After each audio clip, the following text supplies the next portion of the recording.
Ini adalah tantangan, selalu benar, karena kita juga kan kepengen jadi orang benar. Ya, pengen jadi orang benar. Mana buktinya pengen jadi orang benar? Ini ngaji. Orang yang paling benar adalah orang yang ngaji. Orang ngaji. Hayang ngerti, hayang bisa, hayang supaya leungit, ya bodoh. Tidak ada orang yang benar kecuali orang yang duduk di majelis taklim. Karena jujur pengen bertambah ilmu, pengen punya pemahaman, dan selalu penasaran dan niat menghilangkan daripada kebodohan. Nih ya, jadi berat selalu benar. Ini kata-kata selalunya, Pak. Jadi kata-kata selalu itu kan berarti terus menerus. Subscribe Abah channel. Lupa. Yang ngomongnya benar. Jangan lupa. Terus Like, komen, komen, dan subscribe. subscribe.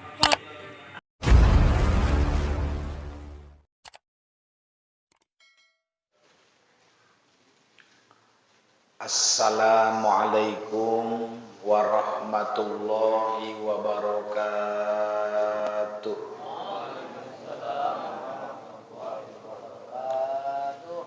Alhamdulillahi rabbil alamin. Wassalatu wassalamu ala asrafil anbiya'i wal mursalin, Sayyidina wa habibina wa syafi'ina wa maulana Muhammadin wa ala alihi wa ashabihi ajma'in. Faqala ta'ala fi ayatihil karim, a'udzu billahi minasy syaithanir rajim. Qad aflahal mu'minun. Al-ayat. Wa qala Rasulullah sallallahu alaihi wasallam, man kharaja li talabil ilmi fahuwa fi sabilillahi hatta yarji'a. Shadaqallahul aliyul azim.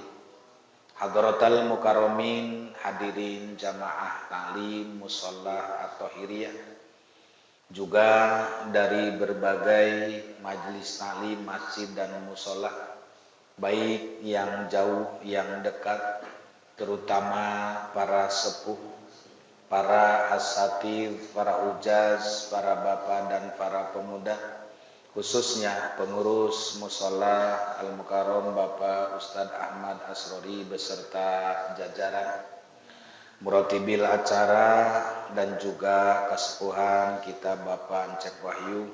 Berikut pengurus wilayah Ketua RT 01 Bapak Haji Aris Munandar, dan seluruh hadirin yang hadir yang semuanya selalu dimuliakan Allah Subhanahu wa taala. Alhamdulillah, kembali kita panjatkan puji syukur kehadirat Allah. Salawat ma'asalam tercurah terlimpah selamanya keharibaan junjunan kita paduka alam yang mulia Kangjeng Nabi Muhammad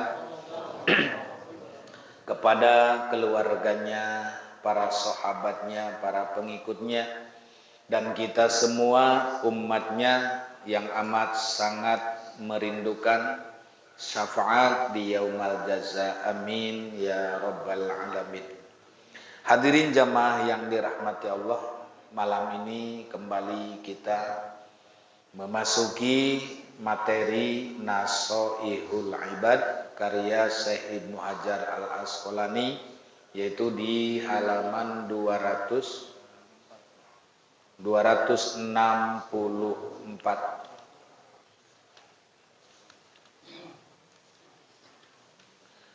264 masih di bab yang ke-10, ya, makalah yang kedua. Bismillahirrahmanirrahim. Allahumma aftah alaina bihikmatika wansur alaina rahmataka ya dzal jalali wal ikram. Allahumma aftah lana bi futuhil arifin. Karena ini luar biasa, pembahasan kali ini begitu panjang lebar, yaitu ada 10 perkara yang disampaikan oleh Abu Bakar As-Siddiq radhiyallahu anhu, Amiril Mukminin, khalifah yang pertama. Bagaimana menurut Abu Bakar As-Siddiq? Beliau mengatakan, "Mamin abdin razaqahullahu asyara khisolin illa wa qad naja minal afati wal aati." Seorang hamba yang telah diberi rezeki oleh Allah dengan 10 perkara, berarti dia telah selamat daripada macam-macam bahaya. Ingat, 10 perkara apabila diberikan oleh Allah kepada manusia, maka ada jaminan selamat dari berbagai musibah. Ya. Dan berada pada tingkatan muqarrabin, artinya dekat dengan Allah. Karena yang dimaksud dekat adalah bukan jarak, tetapi hubungan antara hamba dengan Allah, maka disebut hukukil ibad, yaitu hak Allah dengan hak sesama hambanya. Kemudian dia akan memperoleh tingkatan mutakin, ya, sebagaimana jamaah Masjid Al-Muttaqin. Menang deh baik. Pokoknya membos sampai ke mana-mana menang telak. Iya. Karena banyak sekali keterangan-keterangan ayat, hadis, ijma yang ujungnya al-muttaqin. Karena itulah yang memang akan diberikan surga oleh Allah Subhanahu. Lihat dalam surat Al-Imran, wa jannatin arduhas samawati wal ard u'idat lil ya, artinya orang-orang yang di dadanya memiliki takwa. Orang manapun, turunan manapun, bangsa manapun, kalau di hatinya ada muttaqin, dia berhak mendapatkan jannahnya Allah Subhanahu. Apa ini yang 10 perkara? Dia akan jauh dari mara bahaya, jauh daripada musibah. Yang pertama, 10 perkara itu selalu benar, yang disertai hati qanaah, hidup apa adanya. Kira-kira poin pertama udah bisa belum kita? Nah, udah bisa belum? Atau mual selamat tarik itu? Ya, makanya tidak akan mungkin Allah menjamin selamat kalau orang tersebut betul-betul bisa mengamalkan anugerah yang 10 per. Tapi nggak usah khawatir, sebab kita tidak akan dinilai saat masih dalam perjalanan. Kita ini dalam perjalanan.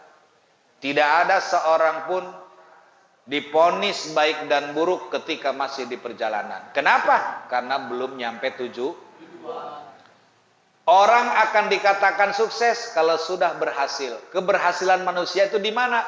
Pada saat datangnya sakaratul, itu keberhasilan kita. Kalau dia husnul khotimah, itulah namanya sukses. Bukan sukses itu orang yang pangkatnya bertambah, hartanya bertambah. Bukan. Karena itu mah aksesoris dunia. Tapi ketentuan orang yang sukses, orang yang berhasil, tatkala wala tamutunna illa wa antum, itu. Ya. Makanya ini adalah tantangan, selalu benar, karena kita juga kan kepengen jadi orang benar. Ya. pengen jadi orang benar. Mana buktinya pengen jadi orang benar? Ini ngaji.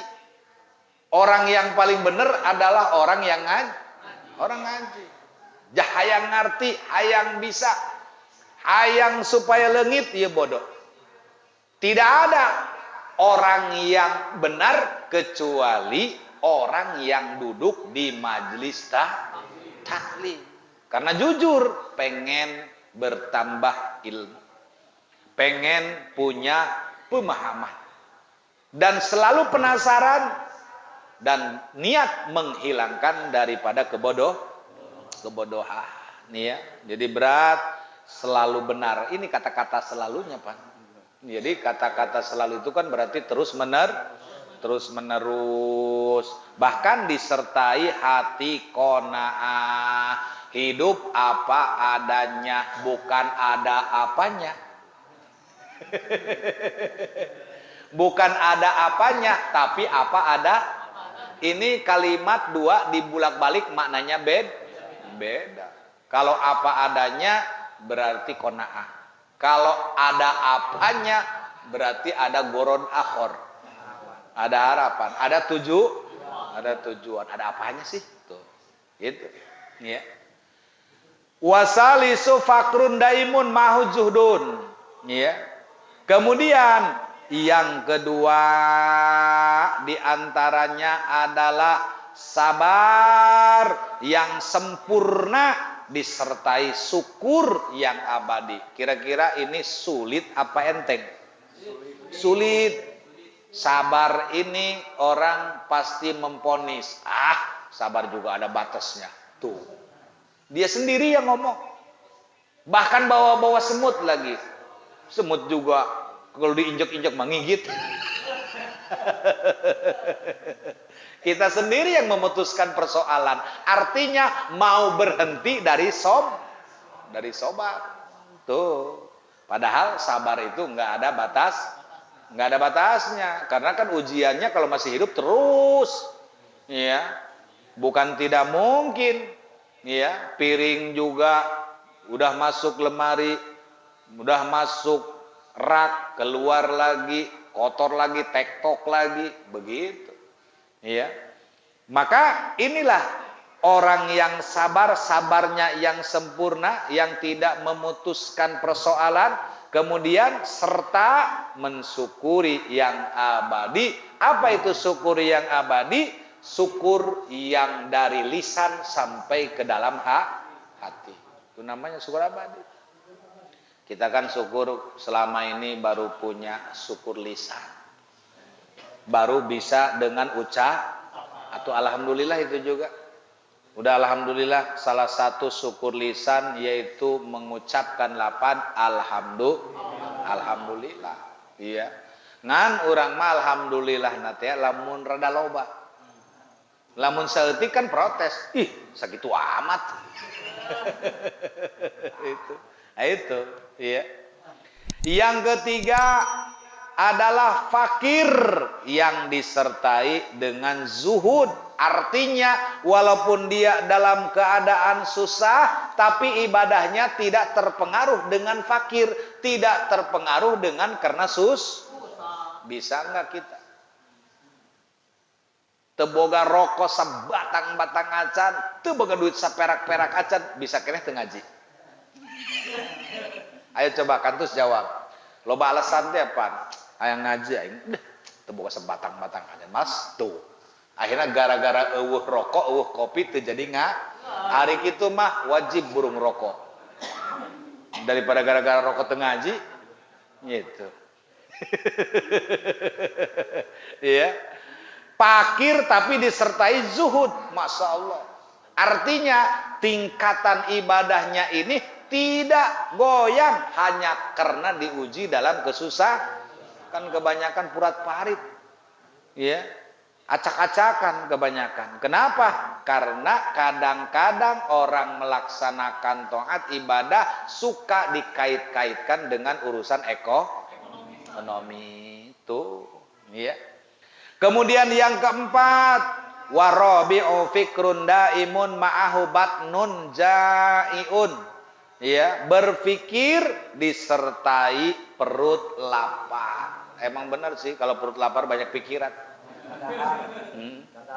Mana pikirannya? Padang, warteg. Jadi maksudnya kalau orang kenyang kan tidur. Bawaannya tidak ada kesempatan untuk mikir karena udah kenyang. Tapi kalau orang lapar mikir bagaimana? Termasuk tadi ingin menghilangkan lapar itu juga bagian daripada pikiran. Kumaha carana orang bisa meuli beas. Kumaha carana meuli lauk. Kumaha carana bisa dahar. Kumaha carana bisa mere nafkah lantaran tuntutan lapar. Kalau seandainya orang tidak lapar, tidak akan ada pencuri di alam dunia. Kalau tidak ada lapar, tidak akan ada korup. Kenapa orang pada maling, pada korupsi, ngabedul segala macam? Lantaran ada tuntutan lapar. Itu. Iya. Jangan pemajikan tidak mau tahu. Nges pokoknya mah kakak yang tanya ho, penting balik kakak mah duit baik. Oh, iya, masya Allah. Itu jarang pamajikan diberi duit nanyaan kakak duit di mana ya kakak maling tuh. Nu gitu. Ayat tuh. Ada nggak bos? Hah? Jadi misalnya istri dikasih duit, nanya ante ya, kak halal tuh iya. Ngomong lah. Kan jarang. Lain gitu cenaka, iya neng mah nek daharna ge kagok besing haram doang.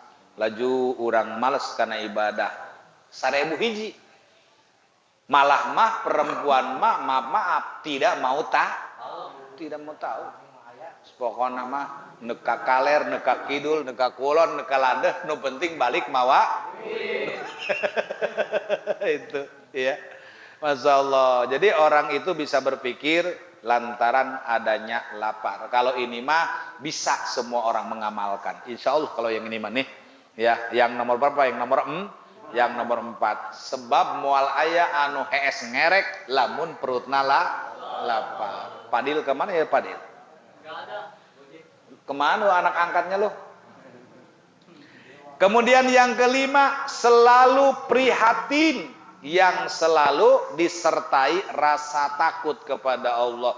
Was-was, bingung, sedih, khawatir. Ya Allah, khawatir enggak dapat rahmat, khawatir enggak dapat magfirah, khawatir enggak dapat ampunan, khawatir enggak selamat, khawatir. Nah ini banyak kekhawatiran. Jadi kadang-kadang memang ada yang berpikir begitu, penuh hatinya rasa takut, was-was, cemas, takut kepada Allah. Takutnya tadi tentang rahmat dan magfirah Allah Subhanahu.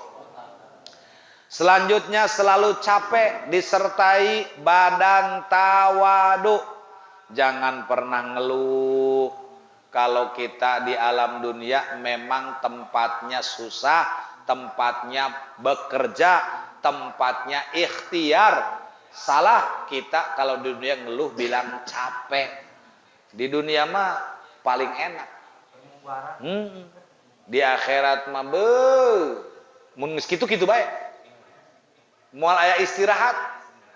Makanya apa yang ditanam rata-rata di alam dunia, siapapun yang menanam, itulah dia akan menikmati hasil tanaman. Kalau dia menanamnya baik, Allah berikan kebaikan.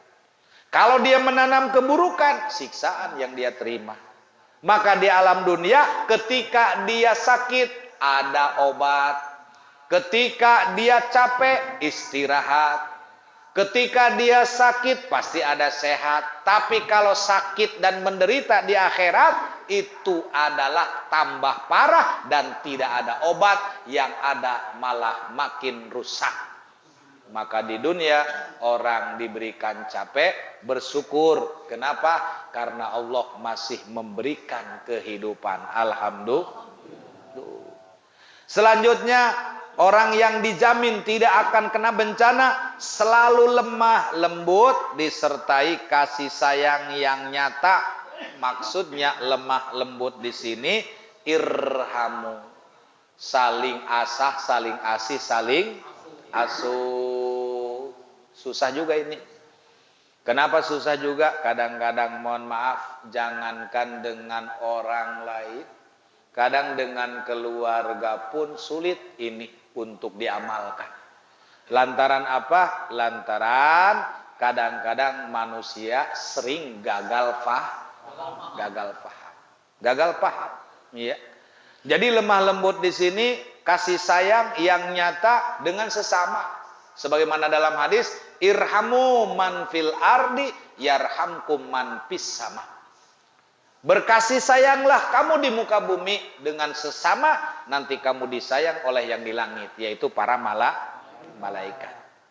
Selanjutnya, cinta yang disertai sifat haya, artinya rasa malu yang nyata.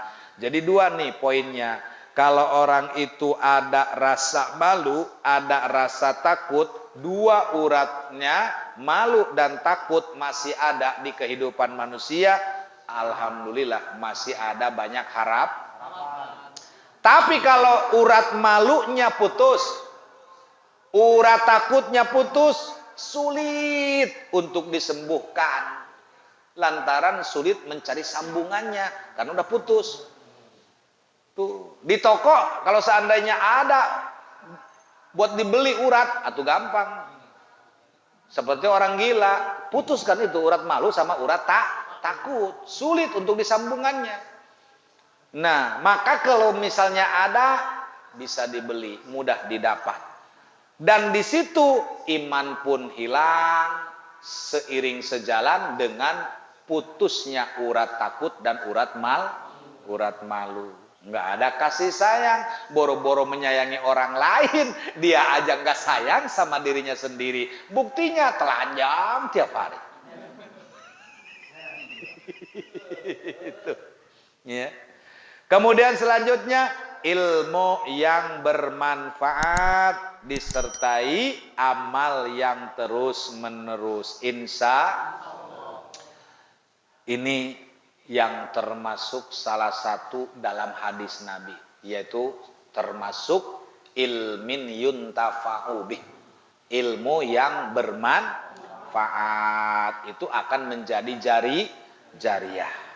Kemudian yang terakhir, wal asiru imanun daimun ma'ahu aklun sabitun, orang akan dijamin selamat dari berbagai musibah jika iman yang kekal yang disertai akal yang sehat. Kalau akalnya sehat, imannya pasti kekal.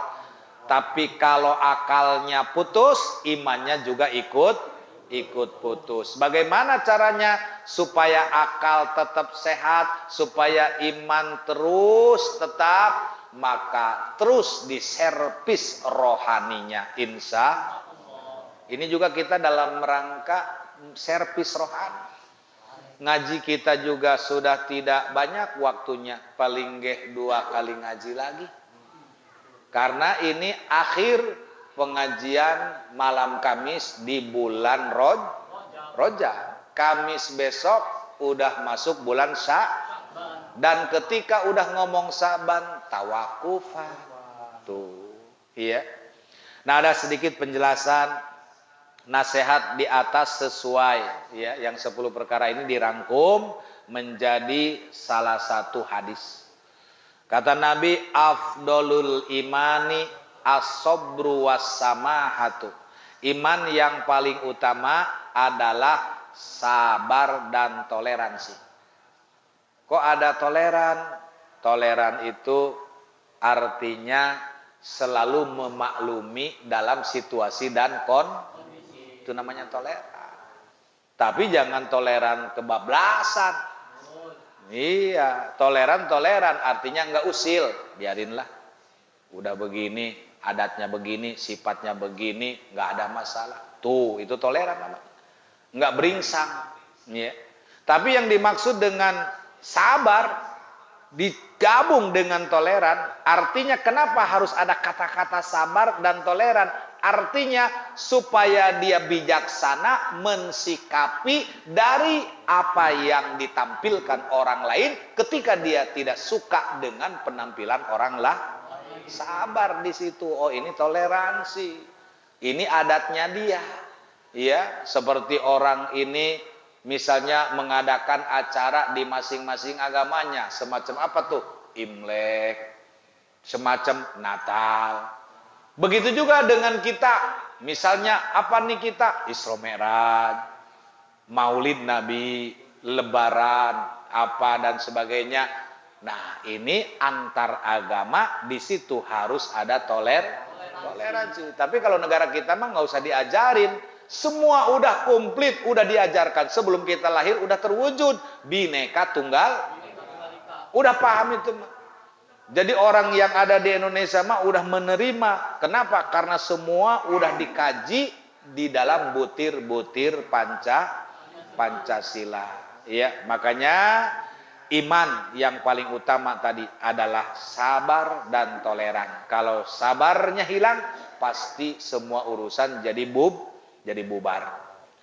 Ni'ma silahul mu'mini sabru wad du'a. Sebaik-baik senjata mukmin adalah sabar dan berdoa. Sebagaimana di dalam Al-Qur'an, wasta'inu bis sabri was shalah wa innaha lakabiratun illa 'alal khashi'in. Mintalah pertolongan dan perlindungan hanya kepada Allah dengan tetap sabar dan jangan tinggalkan sholat. Pasti akan ditinggal kalau tidak ada sabar. Semua persoalan tidak bisa dipertahankan apapun itu namanya jika tidak ada sabar. Akhirnya gara-gara sabar, sholat tetap dilakukan, iman tetap dipertahankan. Apa intinya, kendalinya adalah sabar. Nah, inilah hadirin jamaah rahimakumullah, masih banyak pembahasan baik di dalam hadis maupun di dalam ayat yang insyaallah tentunya kita akan lanjutkan manakala Allah masih memberikan sehat wal afiah dan panjang umur. Ini saja, hadanallahu wa iyyakum ajmain. Wassalamualaikum warahmatullahi wabarakatuh.